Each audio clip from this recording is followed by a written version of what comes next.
bienvenidos a la unidad 2 del curso de Teatro Postmoderno 1, que lleva por título Orígenes de lo postdramático. Cuando hablamos de postdramático, vamos a hablar de un término que está acuñado por Lehmann. Lehmann dirá que el teatro no es político por su contenido, sino porque está hecho de un modo político. Aunque en este caso el teatro postmoderno no se trate de la búsqueda de producir cambios sociales. El nacimiento de este tipo de teatro responde a un cambio de paradigma en las sociedades y, por tanto, a la incapacidad de la reflexión y la proyección. El teatro no es solo un simulacro, sino que es falsa apariencia. Algunas claves para comprenderlo son, en primer lugar, la influencia de las artes plásticas en el teatro a finales del siglo XX. El teatro postdramático es un teatro que se nutre de otras disciplinas artísticas, especialmente de las artes plásticas que van a empezar a desarrollarse en escena. La pérdida de la posición jerárquica del texto, una de las características principales va a ser esa pérdida de una posición fundamental del texto. Es decir, se van a generar pautas, pequeños guiones en los que se apoya la acción, pero ya no se va a hablar de un texto como fundamental para el desarrollo de esta acción. El acto teatral pasa a ser un acontecimiento, a ser un evento, la parte más ritual del teatro que se va a empezar a hacer patente, es decir, la escena, tanto para los actores como para el público, se convierte en un espacio destinado a lo sagrado, a la realización de un acuerdo tácito entre los participantes para generar un espacio de arte escénico. Vamos a recordar las palabras de Romeo Castellicci, que dice que el teatro no es una rama de la literatura, sino que es un arte de la carne. Bien, antecedentes y esencias. Aquí hablamos de que la realización escénica ha dejado de considerarse expresión contingente del drama y el espectáculo ha empezado a identificarse con el eje del arte teatral, destronando a la escritura previa del texto por parte del autor. Aquí empezamos a ver una diferenciación entre qué es la representación y qué es la parte del texto, ¿no? Cuando hablábamos teatro es representación o es texto.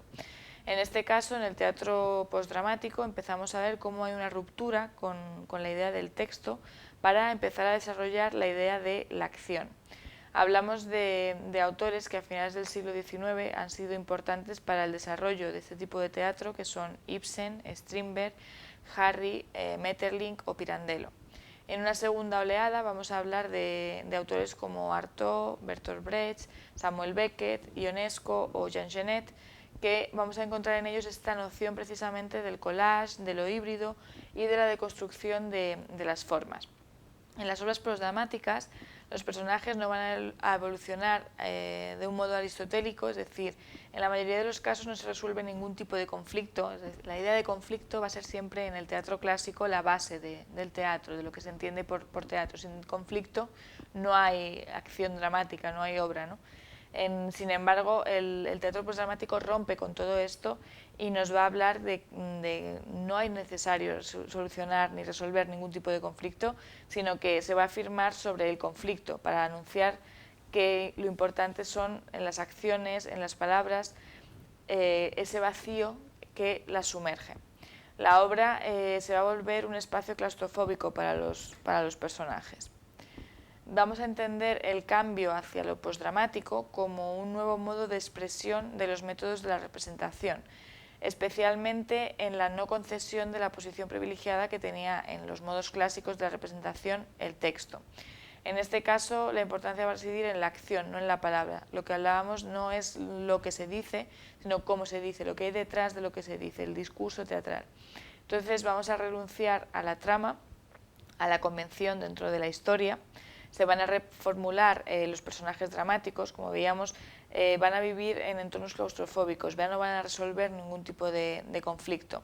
También hay un gusto por la intimidad, por la muestra del cuerpo como algo vulnerable, la exhibición del trabajo como proceso, lo que hablamos, no se trata de mostrar los resultados, sino nos interesa ver el proceso dramático que ha llevado el autor o los autores de la obra. El carácter fronterizo que va a haber entre texto y espectáculo, es decir, precisamente este proceso que se sufre desde las primeras ideas que surgen en la creación del texto hasta lo que se muestra al público como espectáculo. Hay una supresión o relativización del diálogo dramático, la intertextualidad que está muy acentuada, muy marcada, ya que se utilizan en muchos casos textos de otros para generar el propio texto. La relación ritual con los objetos no funcional, es decir, cómo los objetos empiezan a tener un papel importante, no solamente un papel práctico, y el uso frecuente del humor y la ironía para hacer llevar el discurso a puntos más elevados, y así como también el universo temático que está dominado por lo existencial y lo político. El teatro físico de impacto, el más radical, el que se autodenomina como subversivo, es el ritual de la transgresión y no necesita palabras.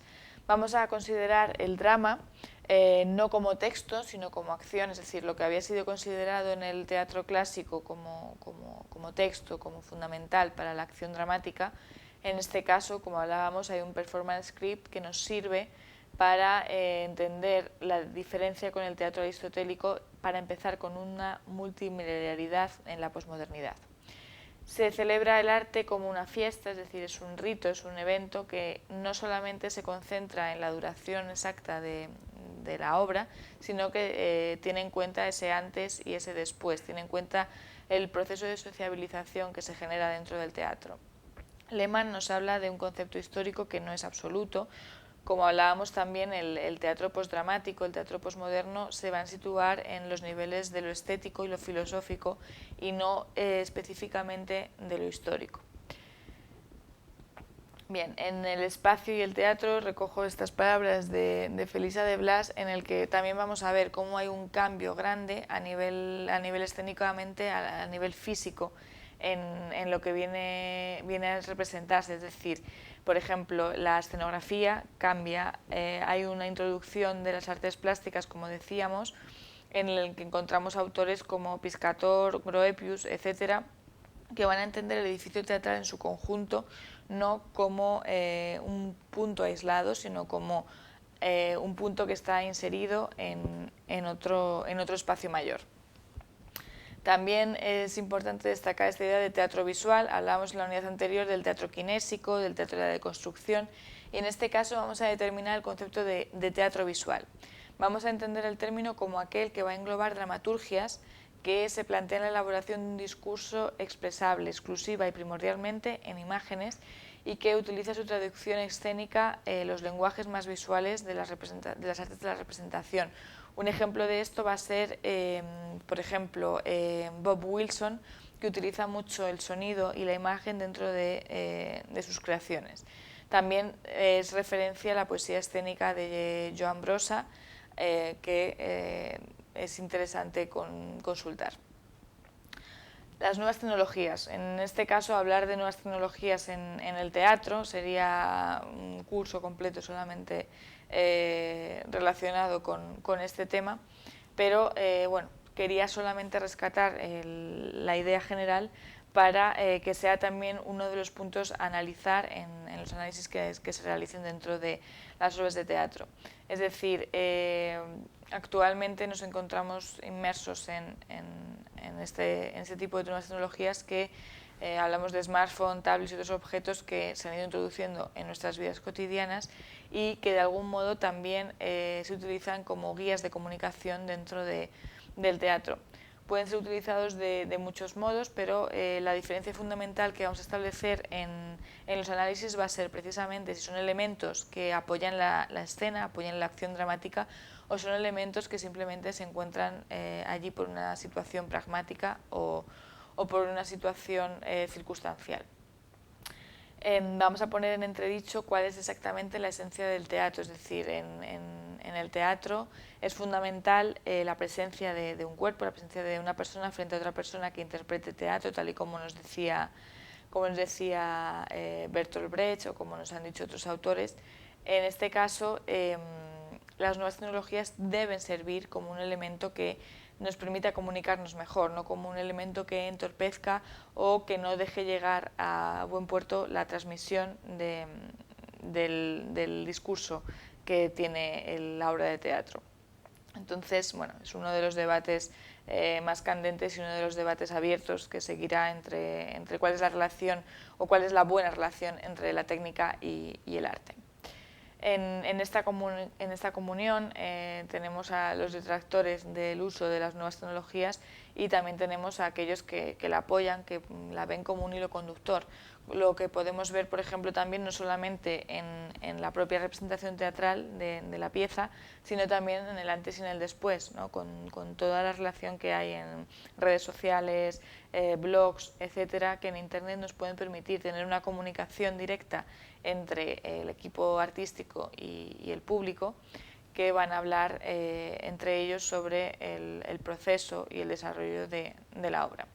También hay otro concepto que es importante que atendamos, que es el de la realidad aumentada o la hiperrealidad, y la idea de rizoma, que nos pueden hacer entender bien cuáles son los modos de creación contemporánea. Bien, vamos a terminar con la bibliografía, que recomiendo en primer lugar la lectura de Escenografía teatral y posmodernidad, aproximaciones para un instituto estético de la escenografía. En este caso nos va a interesar para entender cuáles son las concepciones del espacio, también las dramaturgias de la imagen, Pina Bausch, que va a ser un personaje del que hablaremos en siguientes unidades, que no es exactamente, tiene que ver con el mundo de la danza, pero nos va a ayudar a entender este tipo de diferencias que están surgiendo en el teatro actual. Rizoma también, para entender el concepto en su completitud. Lehmann, este sería el libro básico, bibliografía básica para el tema y para el curso, el teatro postdramático, una introducción, y continuamos con algo de Lyotard.